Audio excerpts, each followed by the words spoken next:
Olá, irmãos e irmãs, paz e bem, salve Maria, salve São José. Esse vídeo agora aqui tá fazendo é para incluir um conteúdo, talvez ficou algumas dúvidas na parte da introdução, e vai incluir na quinta aula também, quando vai entrar alguns textos apócrifos. Então nós vamos explicar aí o que são, né, a questão dos apócrifos, se são verdade ou não são, que é uma dúvida que as pessoas têm. E nesse sentido nós vamos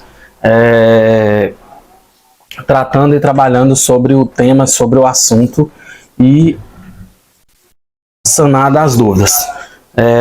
Tentar ser um vídeo mais curto do que o outro extra que eu fiz sobre a questão dos sacramentais, mas de qualquer maneira, mesmo que fique longo, mas o importante é que se esclareça as dúvidas. Então vamos lá. Vamos iniciar no Pai, do Filho e do Espírito Santo. Vinde, Espírito Santo, enchei os corações dos vossos fiéis, acendei-lhes o fogo do vosso amor. Enviai o vosso Espírito e tudo será criado, e renovareis a face da terra. Oremos. Ó Deus, que instruísse os corações dos vossos fiéis com a luz do Espírito Santo, fazer que apreciemos retamente todas as coisas, segundo o mesmo Espírito, e gozemos sempre da sua divina consolação. Por Cristo Senhor nosso. Amém.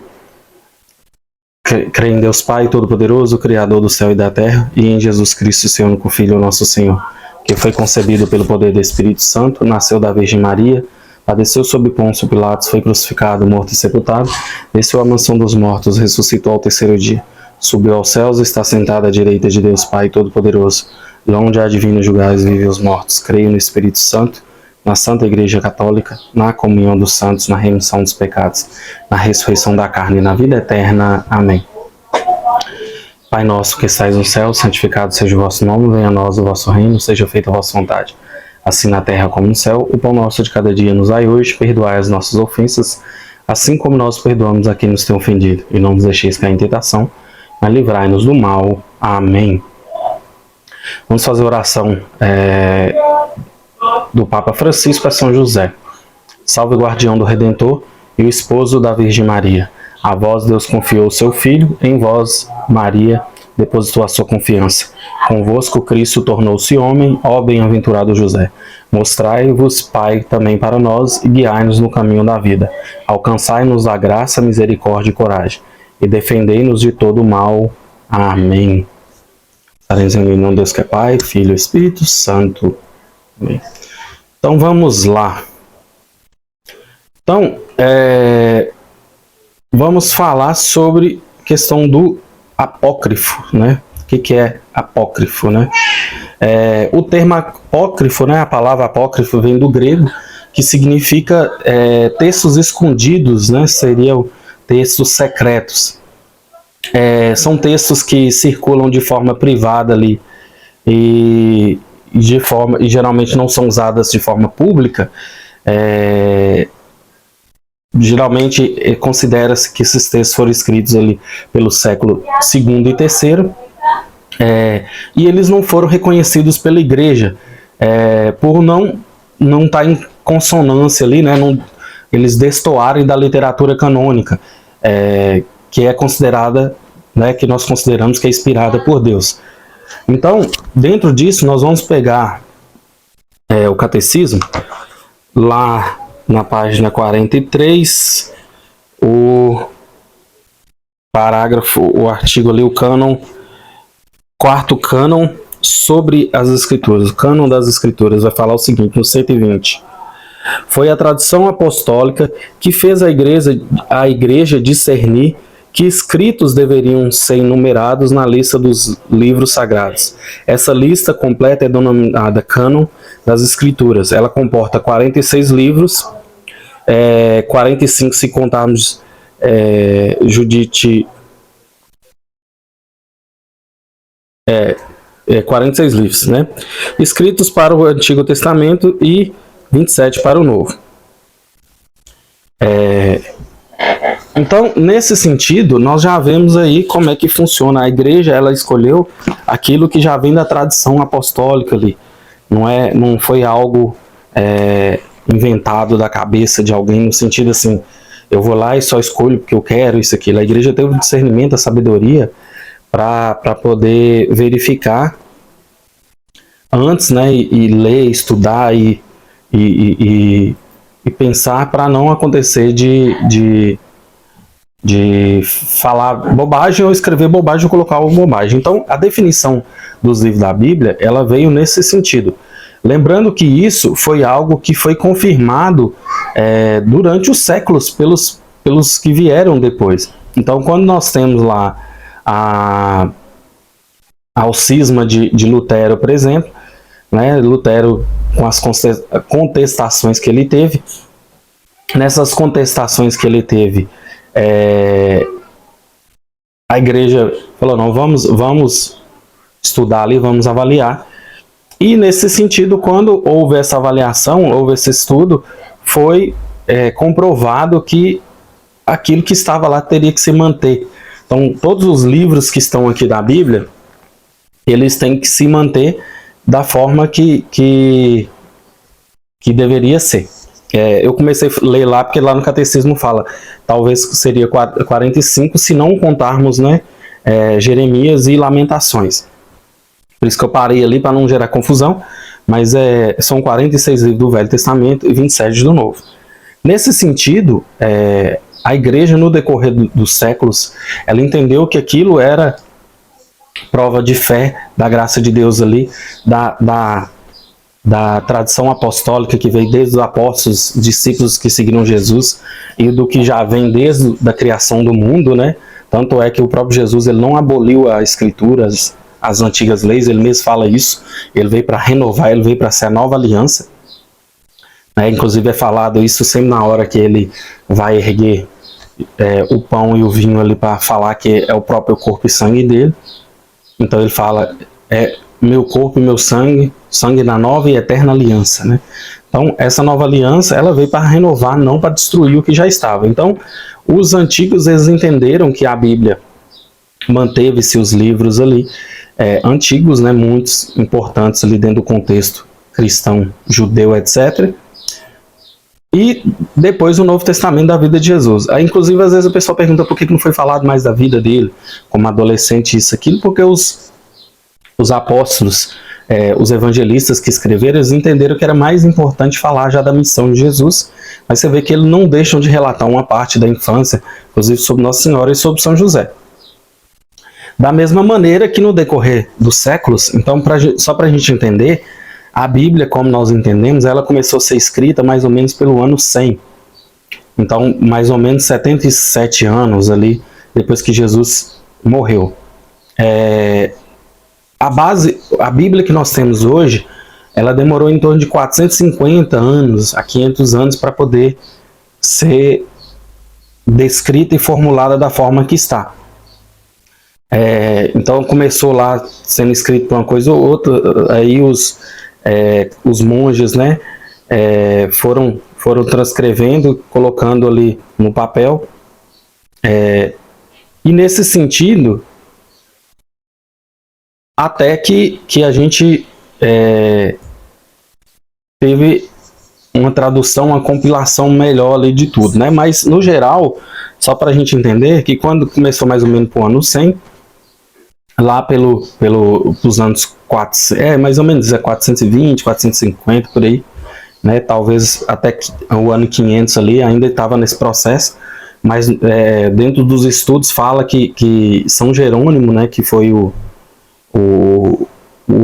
homem forte que escreveu, que detalhou a Bíblia da forma que nós temos hoje, que dividiu ela, né, em livros, em capítulos e versículos e tudo mais, que ele viveu pelo ano 347 a 420. Né, talvez alguma coisa ou outra a mais ali ficou, e ele ficou para os que o seguiam, os que vieram depois dele, mas de qualquer maneira, no máximo ali até o ano 500, a Bíblia já estava da forma que nós temos hoje. E uma coisa interessante disso é que São Jerônimo, ele era teólogo, doutor da igreja, né? Um doutor da igreja, então não era uma pessoa qualquer, era um sacerdote de conhecimento, e ele viveu, né? E essa compilação da Bíblia foi um pedido, né, do Papa para que ele fizesse essa compilação, e a partir daí ele começou a estudar. Inclusive os protestantes muitas vezes falam que São Jerônimo ele é contra alguns livros, né, igual eles fizeram. Eles retiraram alguns livros da Bíblia, 7 livros, e esses livros que eles tiraram, eles falam que não entra no contexto bíblico, que é uma bobagem, que o próprio São Jerônimo, ele em nenhum momento, ele não concordava com algumas questões lá, quando fazia essa tradução do grego, do latim e tudo mais ali, do grego, de outras línguas que tinha para a tradução da Bíblia, mas que nesse processo, de qualquer maneira, ele concordou com os bispos, com o colégio dos bispos da época, lá com os que já vinham fazendo isso, né, trazendo a palavra do cristianismo e estava acima da igreja. Ou seja, nós vemos que São Jerônimo, mesmo ali com suas dúvidas ou com seus pontos contra, ele foi a favor e ele seguiu o que a igreja determina, justamente porque ele entende que a tradição da igreja, então quem está acima na igreja, nós temos o Papa Francisco hoje, juntamente com o Colégio dos Cardeais e dos Bispos, justamente porque foi vontade de Deus isso. Então não foi só uma hierarquia criada pelo homem, foi algo que Deus já trouxe, inclusive quando ele coloca Pedro acima dos demais apóstolos, né? Então não foi uma invenção da cabeça. Então, quando ele foi para Constantinopla, né, para fazer os estudos ali com São Gregório Nazianzeno, né, ele passou um período em Roma, e o Papa Damaso I, né, ele pediu, né, que fosse feita essa compilação. Então, dentro do concílio que teve da época, do concílio em 382 ali, começou-se a falar, né, que é o Concílio de Roma, sobre essa questão da Bíblia. Por que eu estou fazendo esse contexto todo? Então vamos lá, voltando aqui. Então começou a falar-se de escrever a Bíblia mais ou menos por ano 100. A igreja juntou os documentos e livros e estudos e tudo mais que tinha ali. Lembrando que nessa época tinha uma perseguição, então muita coisa era difícil, até pelas distâncias, não tinha internet, não tinha nada do que tem hoje.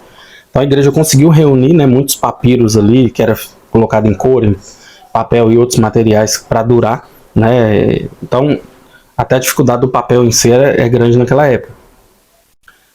E aí eles falando naquela época do papel que não existia, mas por questão de custo, outras coisas, e às vezes a pessoa não tinha a mão ali para poder escrever, então foi escrito de uma forma ou de outra, foi juntado pela igreja esses documentos, foi estudado vários anos esses documentos, e chegou a Bíblia que nós temos hoje.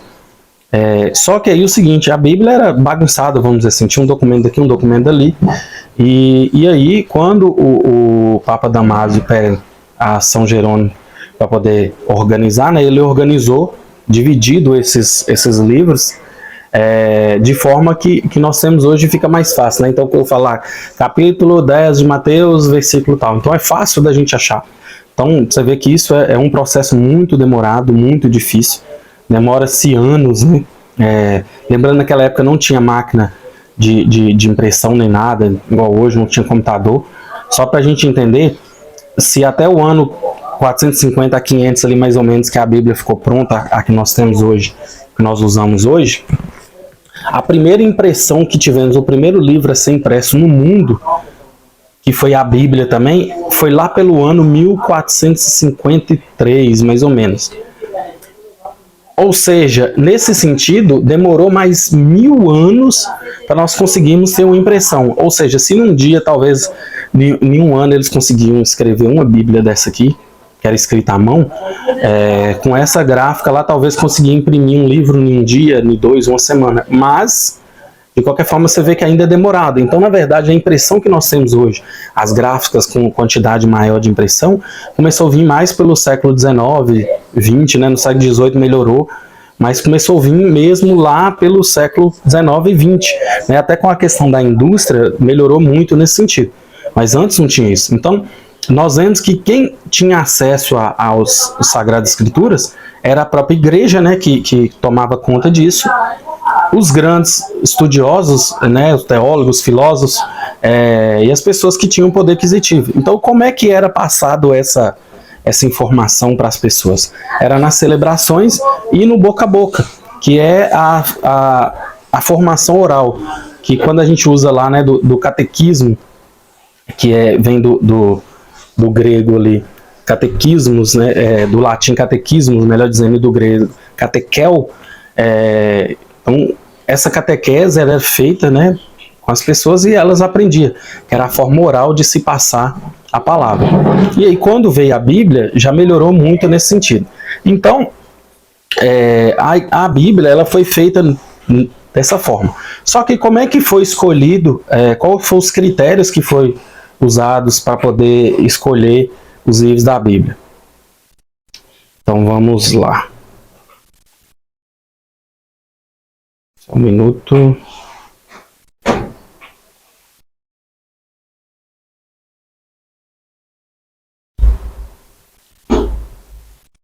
Então, os livros, eles seguiram alguns fatores que está no catecismo lá vai falando, né? Então, seguiu 3, né, que é o tempo dos apóstolos, portanto, os livros mais antigos, ter sido conhecido por todas as igrejas, né, pertencer a listas antigas das igrejas, ter sido considerado autêntico, as listas que circulavam apócrifas, melhor hipótese, preenchiam um requisito, mas não demais, né? Então, ou seja, os livros apócrifos, talvez ele entra num requisito, mas ele não entra em todos os requisitos, né? Então, ele não entra nesses 3. Então, os 3 bases ali é o quê? Ter sido algo que foi escrito ou conhecido na época dos apóstolos, até a época dos apóstolos, ter sido algo que circulou. Então, quando nós pegamos o catecismo, o próprio Didaquê, que foi considerado o primeiro catecismo, foi algo que circulou, que considera-se que não foi escrito pelos apóstolos, mas foi algo que foi falado por eles ali. Inclusive, quando nós vemos que é o Novo Testamento totalmente ali. E nesse sentido, esses livros que foram escolhidos, eles seguiram esse critério, que era algo que todos os povos, as pessoas ali conheciam e sabiam. E o terceiro, né, que tinha que circular realmente esses escritos. Então, o catecismo vai falar aqui, ó, a formação dos evangelhos distingue por 3 etapas: a vida e o ensinamento de Jesus, né? Por que está até a questão dos apóstolos? Justamente por isso, porque até os apóstolos foi transmitido esse ensinamento porque eles viveram diretamente com Jesus, conviveram diretamente com Jesus. A tradição oral, né, o que era passado verbalmente ali, que era conhecimento de todos ali, todos levavam, inclusive o Didaquê, quando ele descreve as falas dos apóstolos, entra nisso, né? E os evangelhos escritos, né? Quem escreveu. Então, por exemplo, os 4 evangelhos foram escritos por 3 apóstolos de Jesus, diretamente, e um que também vem nessa linha de sucessão do discipulado, que foi Lucas, né, que era discípulo de São Paulo, né, que também é considerado o 13º apóstolo escolhido por Jesus. E Lucas, ele chegou a ter o contato com Pedro, com outros, né, e até para fazer escrever, ele teve esse contato ali, buscando informações. Então, nós vemos que os 4 evangelhos, eles não foram inventados da cabeça da igreja, nem por ninguém. Seguiu essa tradição apostólica ali. Então, os livros apócrifos, eles não entram justamente por isso, porque muitas vezes eles entram talvez em algo que foi escondido ali, né? Como falei lá no início, é algo secreto, mas não é algo que foi passado. E quando vai olhar os requisitos, ele não entra nos 3 requisitos. Quer dizer que é totalmente mentira? Não podemos afirmar isso, mas também não podemos afirmar que tem uma verdade, uma veracidade. Tem algumas coisas que são muito bacanas. Quando nós pegamos o proto-evangelho de São Tiago, é interessante porque no proto-evangelho, que seria um evangelho que São Tiago teria escrito, né, que é um dos discípulos ali de Jesus, mas até quando foi feito o estudo desse proto-evangelho, não se sabe se foi realmente São Tiago, que pode ter sido, né, qualquer outra pessoa. Só que aí, assim, algumas coisas das informações que são passadas são bonitas, sobre a vida de Nossa Senhora, sobre a vida de Jesus, inclusive de São José. Inclusive tem uma questão interessante, não sei se vocês já viram algumas imagens de São José, ele com um cajado na mão, e esse cajado na ponta tem umas flores. E nesse proto-evangelho fala que para São José ser escolhido, foi levado ao templo, foi dado o cajado para ele e vários outros homens que estavam ali, e aquele que acontecesse alguma coisa na graça de Deus, entrasse no templo, acontecesse alguma coisa, era ele que seria escolhido. E quando São José, né, foi fazer as orações no templo ali, no cajado brotou as flores, né, os lírios. Então essa questão do lírio que vem em todas as imagens de São José remete a isso. É algo lindo, né? São José foi escolhido literalmente por Deus. Se o cajado virou ali, nasceu essas flores e tudo mais, é justamente porque Deus quis assim. Então, dá para nós entendermos que não foi algo banal. Mas, mesmo com toda a beleza, nós não podemos confirmar a veracidade disso. Só que em contrapartida, lá no proto-evangelho também vai falar que São José teve outra mulher, que essa outra mulher que ele teve, ele tinha outros filhos, e aí são vários outros fatores que a igreja não concorda e não aceita, porque nos outros evangelhos, em outros documentos que tem, em vários outros documentos que tem, não fala nada disso, não se comprova nada disso, não tem nada se remetendo a isso, falando sobre isso.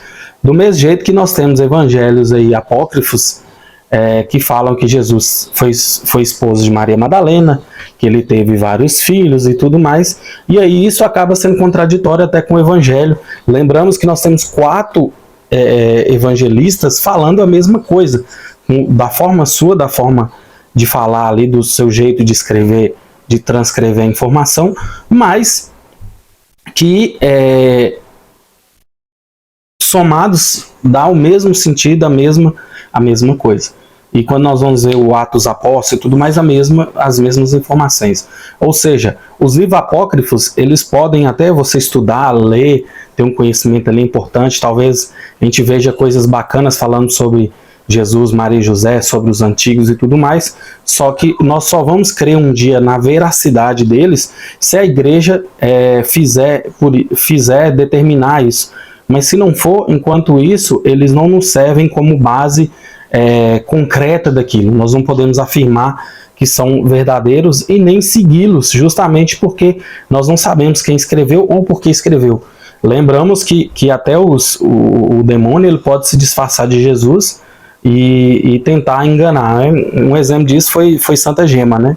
Santa Gema, o demônio se disfarçou de Jesus e falou com ela para ela rezar pelas almas, para ela fazer jejum. E ela já estava fazendo penitência há um mês, e aí o seu diretor espiritual, Deus dando discernimento à sabedoria, quando viu ela daquela forma que ela estava, foi conversar com ela. Ela pegou e falou que o Senhor tinha pedido para que ela fizesse aquele jejum, aquela penitência. Só que aí o padre ficou na dúvida. O que ele fez? Ele pegou uma água, abençoou essa água e falou com Gema. Falou assim, quando ele aparecer de novo, Jesus, dê a ele a água para beber. E aí quando apareceu que deu a água, ele não bebeu, não quis, e era o demônio, né? Então, se fosse Jesus, ele teria bebido, né? Porque a água estava abençoada, ou seja, o próprio Jesus ali fez as mãos do sacerdote, né, se tornarem sagradas para abençoar as coisas como ele ordenou. Então ele não seria contra aquela água. Então nós temos que ter cuidado nesse sentido, porque os livros apócrifos muitas vezes são lindos, são bonitos, mas talvez trazem informações igual essa mesmo de Jesus.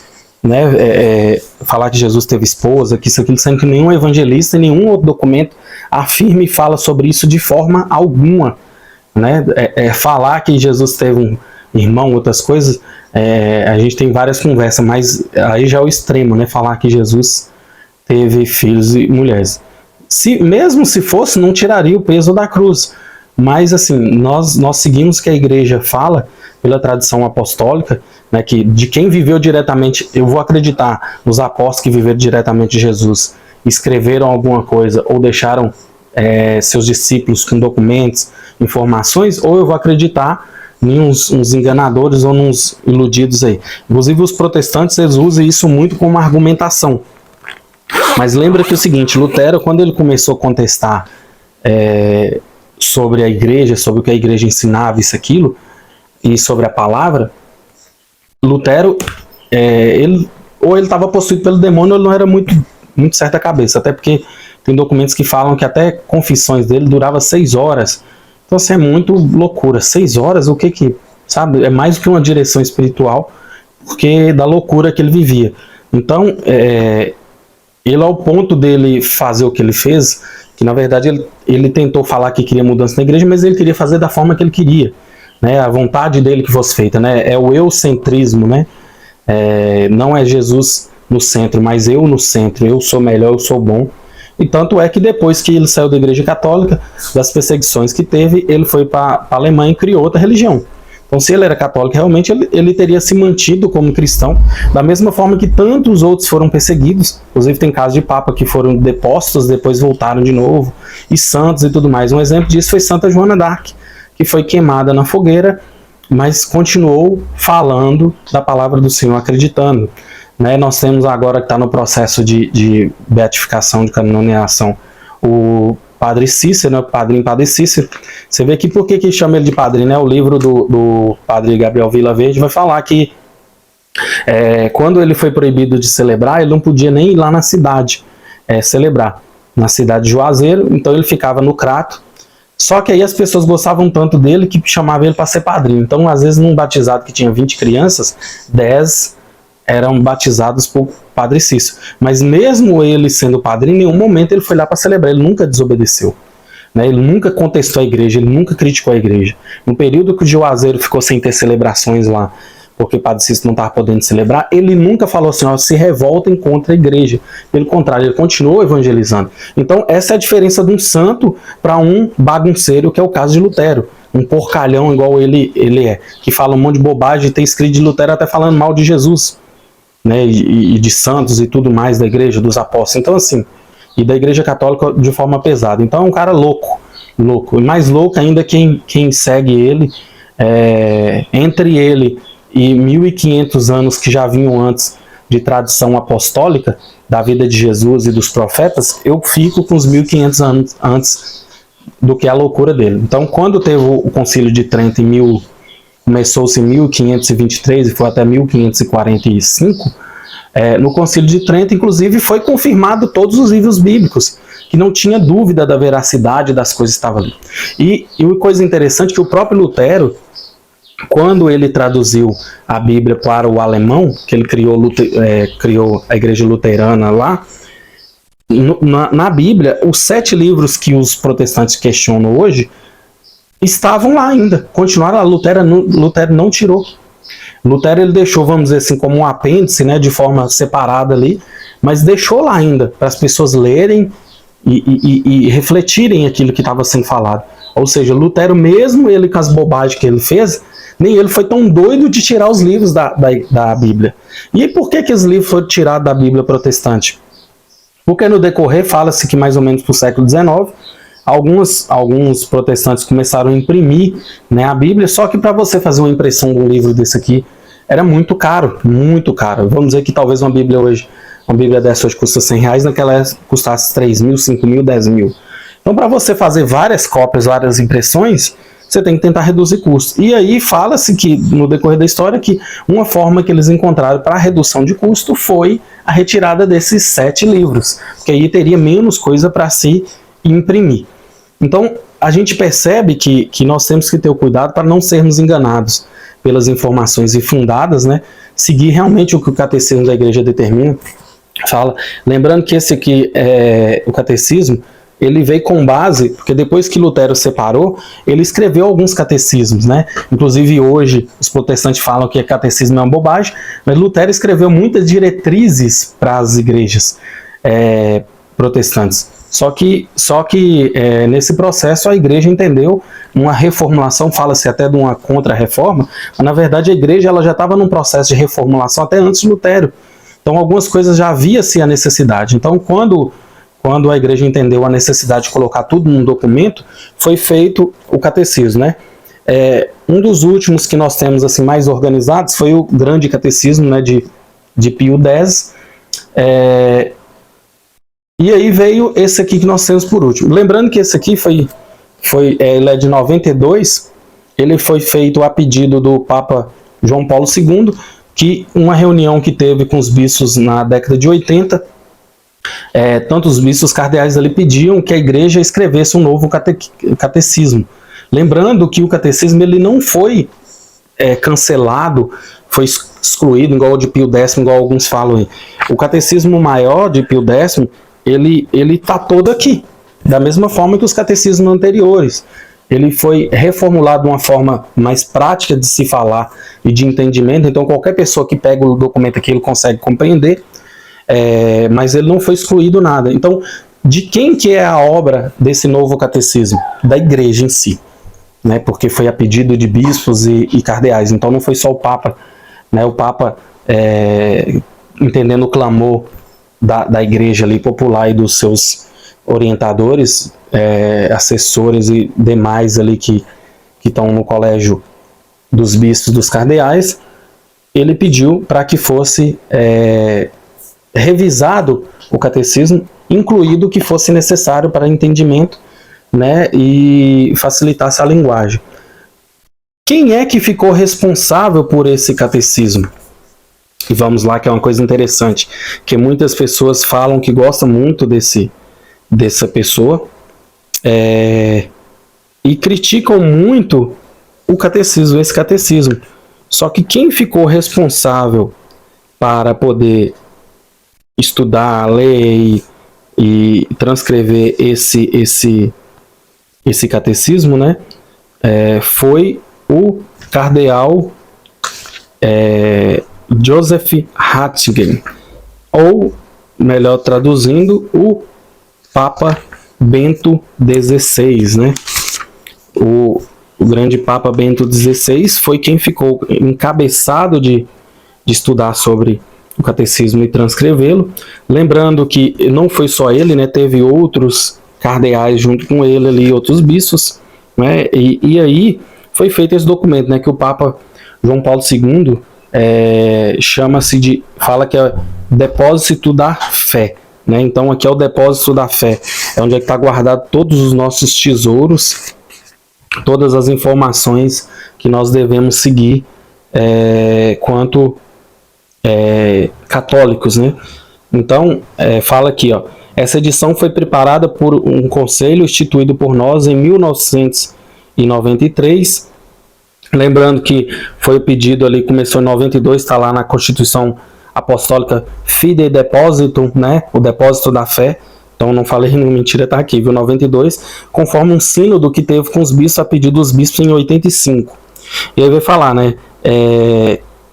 Que em 93 composto pelos membros diversos dos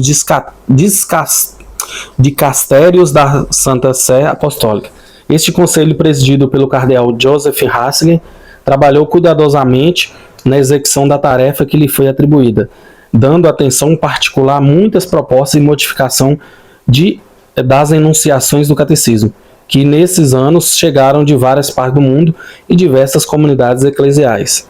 Então, o interessante aqui é que assim, usou tudo que estava nos outros, estão aqui, e foi acrescentado o que foi necessário para tirar dúbias e informações a mais que se tinha, né, sobre o nosso catolicismo.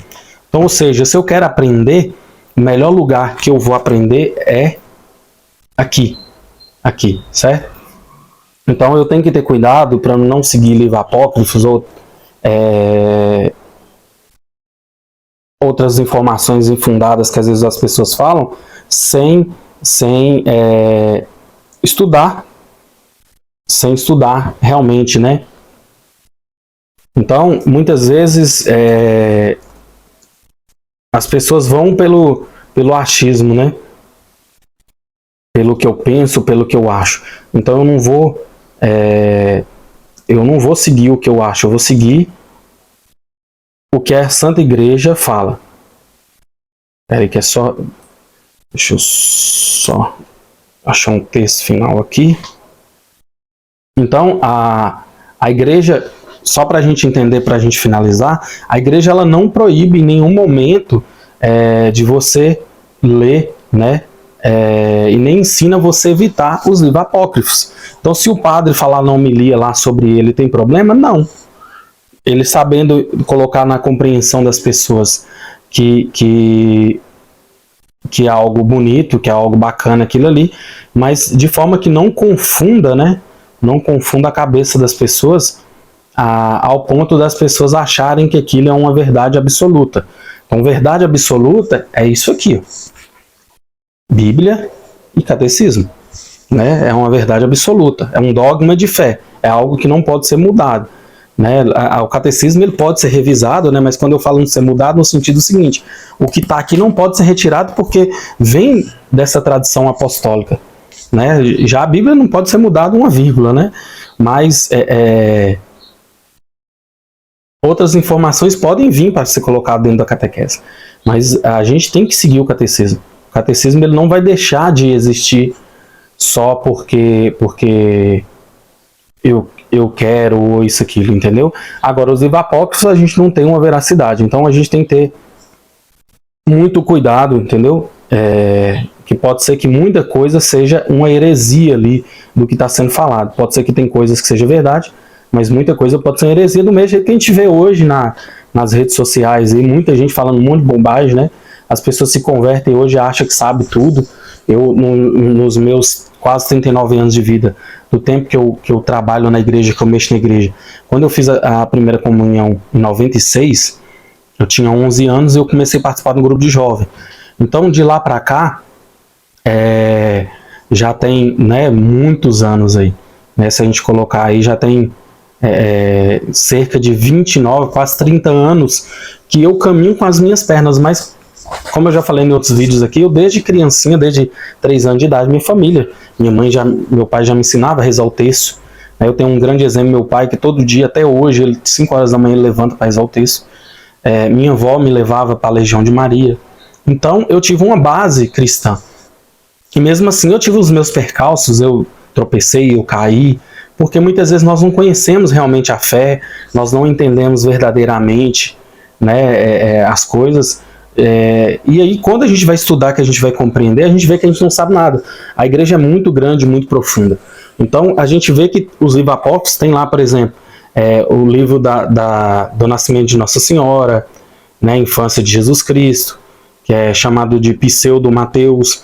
Nós temos o Evangelho de Tomé, o Evangelho Proto-Evangelho de Tiago e tantos outros, né, de Judas e outros. Mas se é verdade ou não, para preservar a verdade histórica ali, eu vou acreditar no que a igreja determinar, no que a igreja conduzir. Lembrando que a igreja não é só eu, não é só você, um sacerdote. A igreja é Jesus Cristo, e aí mesmo aqueles que falam bobagem ou que desviam desse caminho, o Senhor depois ele vai colocar abaixo, né? A pessoa vai perder sua alma, vai para a condenação eterna. Então nós temos que ter cuidado para não falarmos heresia, nem acreditarmos em heresias. Então eu vou acreditar no catecismo, na Bíblia. Estou repetindo isso desde o início da aula, para fixar na cabeça das pessoas realmente, para a gente não achar, né, pensar bobagem. Numa aula essa que eu fiz, inclusive, eu falo lá sobre a questão do manto de São José, né, que tem textos que falam sobre o milagre que aconteceu através do manto de São José. Mas enquanto não seja algo confirmado, do mesmo jeito que sobre o Sagrado Coração de José, não tem um dogma, então nós não podemos afirmar que é ou não é. A gente pode até, eu coloquei até esse coração tá junto ali, né, com Jesus e Maria, né, os 3 corações, tá aí no conteúdo em PDF que eu tenho mandado para vocês, mas a igreja ainda não determinou como um dogma, ela não proíbe, mas ela pede esse cuidado, esse receio, né? A gente vê muita informação boba, muita coisa surgindo aí, e as pessoas vão na onda disso, né? Então, só para a gente entender, ó, citando São Jerônimo, o que ele fala? Falando sobre a questão dos livros apócrifos. Tenha-se cuidado com todos os apócrifos. Apócrifa, né? Saiba que não são daqueles cujos nomes leva o título. Ou seja, talvez nem... Não quer dizer que porque tem aquele título que ele é aquilo, realmente aquelas informações que estão ali. Nós estamos falando de São Jerônimo, que já vinha lá no ano 300, que ainda estava ali dentro dos discípulos próximos que vieram dos apóstolos que seguiram Jesus. Nós não estamos falando aqui há 2000 anos, nós estamos falando de quem estava lá próximo, há poucos anos do que aconteceu a história ali da igreja. Então a gente tem que ter cuidado nesse sentido. No Santo Agostinho ele fala, né, certas escrituras que são chamadas apócrifas, pelo fato de sua origem oculta não ter sido identificada pelos padres, né, nesse contexto eles não vão ter uma importância. Nesse sentido, eram chamados de apócrifos todos os livros cristãos extracanônicos, escritos dos padres apostólicos, dos primeiros apologistas e dos próprios santos e padres autores eclesiásticos. Como testemunho São Rufino, chamaram apócrifos as demais escrituras que não quiseram fossem lidas na igreja, ou seja, era algo que não queria que ser lido, né? São Rufino que está lá no início também, no ano 300 e pouco também. E São Jerônimo ele vai falar o seguinte: seguindo nisso, por grande parte dos protestantes, que os livros deuterocanônicos, isto que não estavam no cânon dos judeus, deveriam ser postos entre os apócrifos. Traduzimos de forma simplificada a definição proposta por Stephanus Ezekiel, da Biblioteca Apócrifa de Friburgo. Então aqui foi feito vários estudos. Então assim, tem a questão de ser histórico, né? Tem que ser da criação, proféticos, apologísticos, né?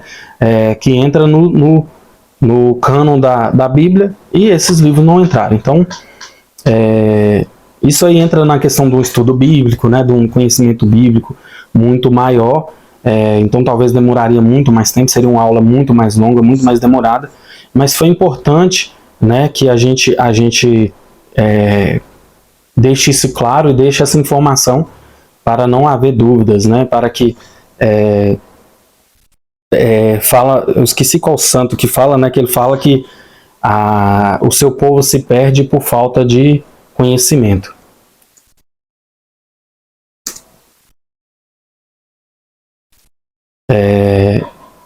Então ele cita esse santo, ele cita muito, né, que é o texto de Oséias, que é Oséias 4:6, né, o meu povo se perde por falta de conhecimento.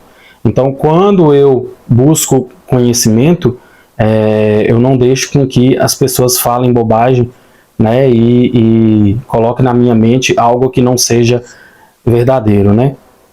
Inclusive a própria liturgia nossa tradicional, ela vai seguir os preceitos que estão lá no Antigo Testamento, né? Mas ela também, muitas vezes, pode ser que alguma coisa ali, até do próprio livro apócrifo foi colocado, mas a gente tem que ter cuidado para não desvirtuar a palavra e nem o catecismo, para a gente achar que é tudo verdadeiro e começar a proclamar isso. Então, por exemplo, sobre o Sagrado Coração de Jesus e Maria e José, eu sigo sobre o Sagrado Coração de Jesus e Maria, né, que é um dogma da fé que a igreja determinou. Sobre o de São José eu tenho uma veneração, mas eu tenho cuidado de ficar postando, por exemplo, ou dizendo sobre isso, porque não é algo confirmado ainda pela igreja, né? A igreja não determinou como algo verdadeiro. Então, temos cuidado, né? Se é algo secreto, escondido, é uma coisa oculta, quer dizer que por que ficou oculto? Por que ficou ali escondido? Por que não foi divulgado igual os demais foram? Que poderia destruir a igreja, igual alguns pensam aí, ou porque não tinha um ponto de verdade? Então fica esse questionamento aí, né? Para mim é porque talvez não tenha o ponto de verdade, por isso que a igreja ainda não entendeu como algo verdadeiro. Meus irmãos e minhas irmãs, o vídeo se estendeu um pouco mais aí, mas eu acho que nesses minutos aí ficou bem claro sobre isso, né? Nós não podemos ter dúvidas sobre isso. Nós temos que crer no que a Santa Igreja manda e fala, até que ela tem uma segunda ordem. Lembrando que essa segunda ordem não é porque ela quer, é porque vem do Senhor, que é vontade do Senhor, né? Então, até que se fale ao contrário, eu vou seguir o que a Igreja determina. Vamos fazer a oração final, rezar a consagração, a oração de consagração a São José e rezar uma Ave Maria que não foi rezada no início, que eu já deixei de propósito para o final. Então vamos lá. Ó glorioso patriarca São José, eis-me aqui prostrado de joelhos ante a vossa presença, para pedir vossa proteção. Desde já vos elejo como meu Pai, protetor e guia. Sobre o vosso amparo ponho o meu corpo e minha alma, propriedade, vida e saúde. Aceitai-me como filho vosso, preservai-me de todos os perigos, ataques e laços de mim. Assisti-me em todo momento e, sobretudo, na hora da minha morte. Amém. Ave Maria, cheia de graça, o Senhor é convosco. Bendita sois vós entre as mulheres, e bendito é o fruto do vosso ventre, Jesus. Santa Maria, Mãe de Deus, rogai por nós, pecadores, agora e na hora de nossa morte. Amém. Tivemos e permaneceremos sem em nome de Deus, que é Pai, Filho e Espírito Santo. Amém. Salve Maria, salve São José, viva Cristo Rei, paz e bem. Até a próxima aula.